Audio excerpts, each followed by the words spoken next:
નમસ્કાર, આપ જોઈ રહ્યા છો Spark Today News. Chhota Udepur sub jail ખાતે શ્રી ગાયત્રી પરિવાર દ્વારા પંચકુંડી ગાયત્રી મહાયજ્ઞનું આયોજન કરવામાં આવ્યું। જેલમાં કાચા પાકા કામના કેદી તરીકે સજા ભોગવી બંદીવાન કેદી ભાઈઓની મનોસ્થિતિ બદલાય અને દિવ્ય પરિસ્થિતિનું નિર્માણ થાય અને જ્યારે પણ તેઓ જેલમાંથી મુક્ત થઈ બહાર જાય ત્યારે માનવમાંથી મહામાનવ અને બુદ્ધિ સદબુદ્ધિ બને, સન્માન તરફ ચાલે અને શ્રેષ્ઠતા તરફ ચાલે તેવા શુભ હેતુથી ગાયત્રી પરિવાર છોટાઉદેપુર દ્વારા રાજ્યની જેલોના વડા KL રાવની પૂર્વ મંજૂરીથી પંચકુંડી ગાયત્રી મહાયજ્ઞનું આયોજન કરવામાં આવ્યું, જેના કારણે સબજેલ ખાતે ભક્તિમય વાતાવરણ સર્જાયું હતું।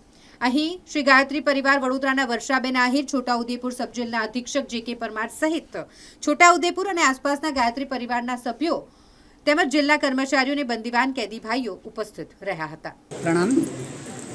આજ રોજ છોટાઉદેપુર સબજેલ ખાતે પંચકુંડી ગાયત્રી મહાયજ્ઞ કરવામાં આવે છે અને જેલની જે પણ અહીંના વિશેષ જવાબદારી સંભાળે છે એમના તરફથી મંજૂરી લઈ અને આજે પંચકુંડી ગાયત્રી મહાયજ્ઞ અહીંયા કરવામાં આવ્યો।